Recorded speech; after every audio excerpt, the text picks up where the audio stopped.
तो बहुत बहुत स्वागत है आपका आज के हमारे इस नए सेशन में। यहाँ आपका आगे का हमारा जो रह गया था सीडीपी का आगे वाला सेट जो और 15 क्वेश्चंस हैं उसको भी हम कवर कर लेंगे आज। और क्योंकि डेली बेसिस पे आजकल कुछ तबीयत भी नहीं सही है और थोड़ा सा कुछ हम लोग और भी सारी स्लाइड्स बनाने में बिज़ी रहते हैं, तो आपको शायद किसी किसी समय में किसी दिन में आपको डेली नहीं मिल पाते हैं। तो उसके लिए बस आप बने रहिए, सब्र रखिए और आपको आगे जैसे जैसे ये हमारा सेशन चलता जाएगा और इसमें स्पीड आएगी और इसमें जैसे जैसे मतलब आप लोगों की रिस्पांस भी बहुत ज़रूरी है, देखिए, क्योंकि वो हमें मोटिवेट करते हैं। तो जब तक आपका मोटिवेशन मिलेगा जैसे जैसे, उतना ही हम जल्दी इसको कवर कराएंगे। और ऐसा नहीं है, सिलेबस तो आपका एग्ज़ाम से पहले ही कवर हो जाएगा, बस आप हमारे इस चैनल को ज़रूर उस पर फॉलो करिए। और दूसरी चीज़ कि इतनी मेहनत करके हमारी टीम आपके लिए ऐप पे जो है वो उसका जो ऐप मैंने बताया था डिस्क्रिप्शन बॉक्स में लिंक होता है उसका, वहाँ पे जाकर के आपके लिए बहुत सारे क्विज़ेस भी डाले जा रहे हैं और बहुत अच्छा मटेरियल है। आप चाहें तो एक बार उसको चेक ज़रूर करिएगा, अगर आपको अच्छा लगता है तो आप उसको कंटिन्यू करिए। और बाकी जो आपकी राय है या जो आपकी डिमांड्स हैं वो ज़रूर बताइएगा कमेंट करके। तो चलिए फिर आज का सेशन स्टार्ट कर लेते हैं। पहले क्वेश्चन को देखिए, बच्चों में संवेगात्मक समायोजन प्रभावी होता है। संवेगात्मक मतलब समझ रहे हैं ना, इमोशनल। तो इमोशनल जो एडजस्टमेंट होता है वो किस चीज़ से प्रभावी होता है ये बताना है। व्यक्तित्व निर्माण में, कक्षा शिक्षण में, अनुशासन में।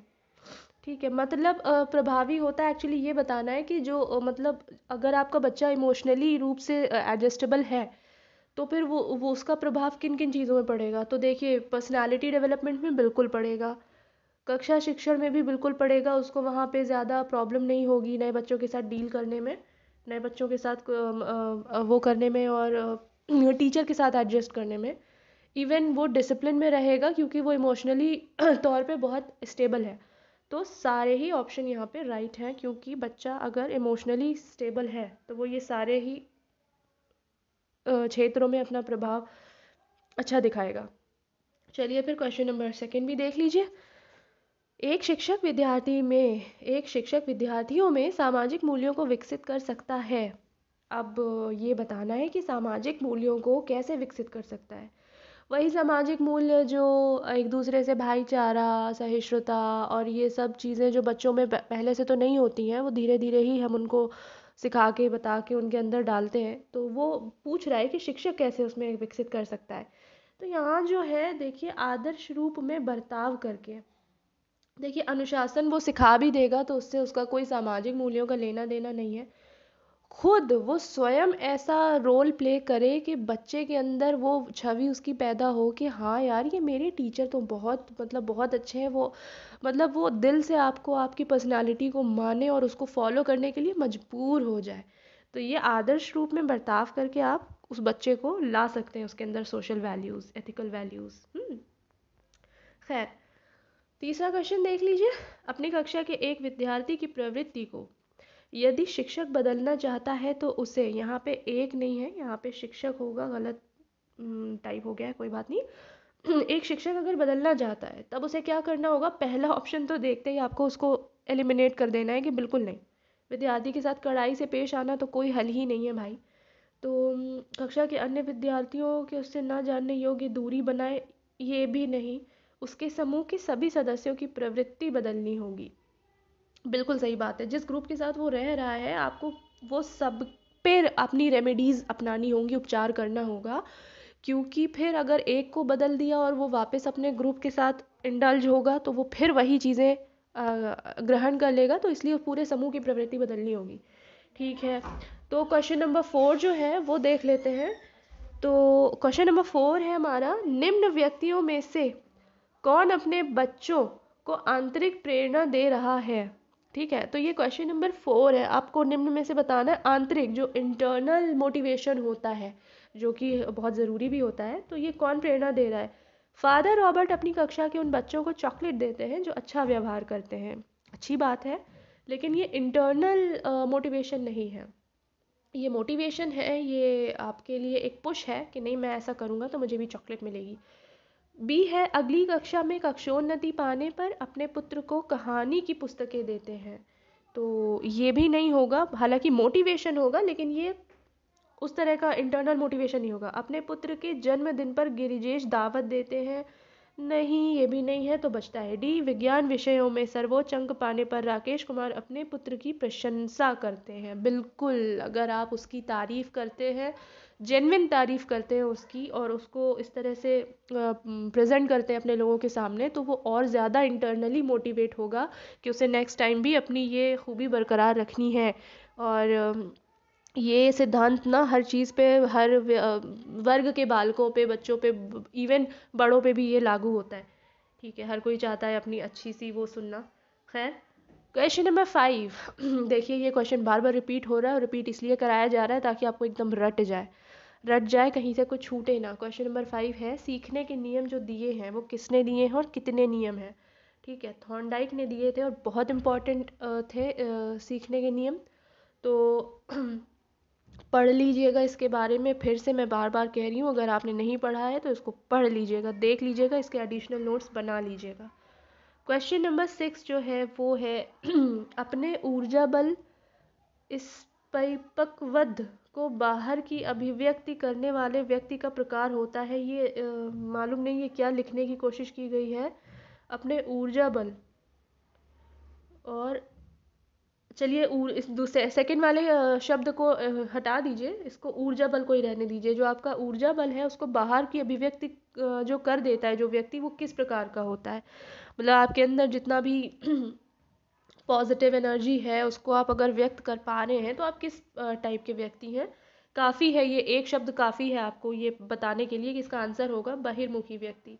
खुद को एक्सपोज कर देने वाले हमेशा बहिर्मुखी होते हैं। अंतर्मुखी वो होते हैं जो सब कुछ होते हुए भी उनके अंदर अपनी क्वालिटीज़ को एक्सपोज नहीं कर पाते हैं, है ना।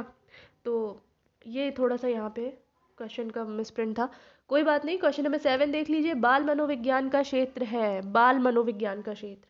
ठीक है केवल शैशवावस्था की विशेषता, केवल गर्भावस्था की विशेषता, केवल बाल्यावस्था की विशेषता का अध्ययन, गर्भावस्था से किशोरावस्था की विशेषताओं का अध्ययन। देखिए यहाँ पे मैं पहले आपको आंसर बता दूं कि ये है गर्भावस्था से किशोरावस्था का विशेषताओं का अध्ययन, क्योंकि बाल मनोविज्ञान में ये सारी ही आपकी अवस्थाओं को इंक्लूड किया जाता है। अब दूसरी बात, कभी भी अगर आपको समझ में ना आए, ऑप्शन आपको लगे कि नहीं अब तुक्का मारना ही मारना है, और नेगेटिव मार्किंग अगर ना हो, तो हमेशा ध्यान रखिएगा जहाँ ये केवल और इस तरह के जो और सिमिलर शब्द होते हैं ना, केवल ऐसा, बिल्कुल, और केवल जहाँ लगा हो वो तो मान लीजिएगा कि ये उसके चांसेस बहुत ना के बराबर होते हैं उस ऑप्शन के सही होने के।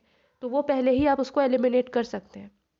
ये सब कुछ ट्रिक होती हैं, आप चाहें तो देख सकते हैं। ठीक है अब क्वेश्चन नंबर 8 देख लीजिए। तो अंतर्दृष्टि सूझ द्वारा सीखने के सिद्धांत में कोहलर ने प्रयोग किया था, क्योंकि कोहलर का एक सिद्धांत था, ठीक है, सूझ द्वारा सीखना। अब वो सिद्धांत को देने के लिए उसने प्रयोग पहले किया था, जो तो जिस जानवर पे वो प्रयोग किया था वो थे वनमानुष। ठीक है, जो वनमानुष होते हैं उन पे प्रयोग किया गया था। और पावलाव ने किस पे किया था, ये कमेंट करिए। लास्ट क्लास में आपको बताया मैंने, पावलोव जो थे उन्होंने किया था, और बहुत ही इंटरेस्टिंग उनका एक्सपेरिमेंट था। तो आप वो आपको याद होगा, नहीं याद है तो भी आप कमेंट करिए, आपको पता ज़रूर होगा। तो अगला क्वेश्चन है, ये आवश्यक नहीं है कि उच्च बुद्धि लब्धि वाले बच्चे में डैश में भी उच्च होंगे, मतलब कि जिनका हाई आईक्यू है वो किसमें भी उच्च होंगे, ऐसा ज़रूरी नहीं है। तो देखो, अध्ययन में तो उच्च होंगे, विश्लेषण करने में भी, क्योंकि जो आईक्यू जिनका अच्छा होता है ना, वो हर चीज़ को एनालाइज करते हैं बहुत गौर से, और जब ये सब कुछ अच्छा करेंगे तो अच्छे अंक भी प्राप्त करेंगे। हाँ, सृजनशीलता, यानी इसको हम क्रिएटिविटी भी कह सकते हैं, सृजनशीलता में भी वो अच्छे होंगे, ज़रूरी नहीं है। हाँ, बहुत अच्छे आईक्यू के बच्चे भी क्रिएटिव कामों में उतना अच्छा नहीं कर पाते, नहीं होता यार, अपना अपना इंटरेस्ट है, क्रिएटिविटी नहीं आती। तो खैर, यहाँ पे ये ऑप्शन जो सृजनशीलता वो सही होगा। 10वां क्वेश्चन है, विस्मृति कम करने का उपाय क्या है। विस्मृति या फॉरगेटिंग, जो हम आज भी जिस चीज़ से सबसे ज़्यादा परेशान रहते हैं, और जैसे जैसे एज बढ़ती है वैसे वैसे तो ये ज़्यादा ही हावी होने लगता है। तो ये इसका पूछ रहा है कि इसको कम करने का जो उपाय है, तो भाई हर हर इंसान, हर दूसरा इंसान, हर टॉपर आपको यही सजेस्ट करेगा कि नया कुछ मत पढ़िए भले ही, लेकिन रिवीजन ज़रूर करिए। तो यहाँ क्या है, पाठ की पुनरावृत्ति, जितनी बार उसकी रिवीजन करेंगे, और सेगमेंट बना बना के रिवीजन करिए। ऐसा नहीं है कि आपने 4-6 पन्ने का नोट्स बना लिया एक टॉपिक का और उसको एक ही बार में पूरा पढ़े ले रहे हैं, रिवाइज करे ले रहे हैं, ऐसा नहीं है। उसके सेगमेंट बनाइए, क्योंकि छोटे छोटे टुकड़ों में उसको बना करके और फिर उसको रिवाइज करेंगे तो वो ज़्यादा इफेक्टिव और ज़्यादा लॉन्ग लास्टिंग होगा आपका मेमोरी में। तो ये सब ध्यान रखिएगा पढ़ते समय। चलिए क्वेश्चन नंबर 11 भी देख ले। ज़्यादा ही मोटिवेट कर देती हूँ मैं आप लोगों को, या फिर ज़्यादा ही टिप्स एंड ट्रिक्स बताने लगती हूँ। क्या करूँ, मैं नहीं चाहती कि मतलब जो चीज़ें, जो गलतियाँ कर करके यहाँ तक पहुँचे हैं, वो चीज़ें आप लोग भी बार बार करें। तो इसलिए लगता है कि जो चीज़ें पता है वो एटलीस्ट आप लोग भी जान जाएं। तो खैर, क्वेश्चन नंबर 11 है, भाटिया बैटरी का प्रयोग किसके मापन में किया जाता है? और लास्ट टाइम भी ये क्वेश्चन रिपीट हुआ था। तो हमको पता है कि ये बुद्धि के लिए ही जो है वो इस्तेमाल होता है, भाटिया बैटरी तो बुद्धि के लिए इस्तेमाल होता है। ठीक है, रिपीटेड क्वेश्चन है। चलिए क्वेश्चन नंबर 12 देखना है, हॉल का सिद्धांत किसकी व्याख्या करता है? हॉल ने कोई सिद्धांत दिया था, तो ये बताना है कि वो व्याख्या किसकी करता है। तो जो हॉल विद्वान थे, उनका जो सिद्धांत था वो किशोरों का मनोविज्ञान को लेके था। ठीक है, किशोरों के मनोविज्ञान की व्याख्या करता है। तो अब देखिए, अलग अलग विद्वान हैं, अलग अलग उनके इंटरेस्ट थे कि किसी को बाल्यावस्था पे करना था अध्ययन, किसी को व्यक्तित्व पे करना था, किसी को बुद्धि पे करना था। तो सबका अपना अपना अलग अलग क्षेत्र था, किसी ने कई कई लोगों पे कई कई क्षेत्रों में किए। तो ये सब देखते हुए चलना होता है हमें। क्वेश्चन नंबर 13 देख लीजिए, एक बालक जो साइकिल चलाना जानता है, मोटर बाइक चला रहा है, चलाना क्या है, चलाना सीख रहा है। ओके, एक बालक जो साइकिल चलाना जानता है, मोटर बाइक चलाना सीख रहा है, यह उदाहरण किस चीज़ का होगा? बताइए भाई। अब ये तो आप लोग अपनी प्रैक्टिकल लाइफ में करते हैं तो किए होंगे, तो बताइए क्या होगा? ऊर्ध्व अधिगम अंतरण का मतलब, ऊर्ध्व मतलब छोटी चीज़ से फिर बड़ी बड़ी ऊर्ध्व आगे बढ़ रहे हैं ना आप। पहले इजी चीज़, फिर उससे ज़्यादा टफ, फिर उससे ज़्यादा टफ, ऐसे करके तो ऊर्ध्व अधिगम अंतरण कर रहे हैं आप। तो ये इसका सही आंसर है। ठीक है, क्वेश्चन नंबर 14 देख लीजिए, निम्न में से कौन सा अधिगम के पठार का कारण नहीं है? देखिए, अधिगम का पठार एक होता है जो जब पढ़ेंगे आप तो उसमें आपको पढ़ाया जाएगा अधिगम का पठार, वो क्या किस तरह से प्रॉब्लम क्रिएट करता है अधिगम में, वो सब चीज़ें आप जब आप पढ़ेंगे इसके बारे में गूगल करिएगा तो आपको उसमें मिल जाएगा। तो उसमें अधिगम के पठार का जो कारण नहीं होता है वो ये बताना है, प्रेरणा की सीमा, विद्यालय का असहयोग, शारीरिक सीमा, ज्ञान की सीमा। देखिए, इसमें से जो विद्यालय का असहयोग है ये कारण नहीं है, मतलब इसकी वजह से अधिगम का पठार नहीं उसमें आता है, विकसित होता है। बाकी जो उसमें है ऑप्शन में, प्रेरणा की सीमा, शारीरिक सीमा, ज्ञान की सीमा, ये चीज़ें उसमें पठार बनाने के लिए काफ़ी होती हैं, लेकिन विद्यालय के असहयोग से इसका कोई लेना देना नहीं होता है। ठीक है, क्वेश्चन नंबर 15 देख लीजिए, किसी दूसरी वस्तु की अपेक्षा किसी एक वस्तु पर चेतना का केंद्रीयकरण अवधान है। बहुत अच्छा स्टेटमेंट है ये। तो ये बताना है कि ये कथन किसका है? किसी दूसरी वस्तु की अपेक्षा एक वस्तु पर चेतना का केंद्रीयकरण, तो ये डमविल महोदय ने ये सिद्धांत दिया था, डमविल का सिद्धांत है ये। रट्टा मार क्वेश्चन है, बिल्कुल आराम से रट लीजिए और बिल्कुल परेशान भी मत होइए आप। आज का ये सेशन तो हमारा कंप्लीट हो गया, इसी तरह से हम और सेशन करते रहेंगे। और बाकी और भी क्लासेस चल रही हैं अलग अलग सब्जेक्ट्स की, तो फॉलो ज़रूर करिए, शेयर ज़रूर करिए, और कोई रह ना जाए, सबको हेल्प करिए। देखिए, हमारे पास हमारे एक बार हम लोगों को सीख दी गई थी, विन एंड विन। शायद आप लोगों ने ये थ्योरी पढ़ी होगी, विन एंड विन, मतलब हमारी जीत सबकी जीत।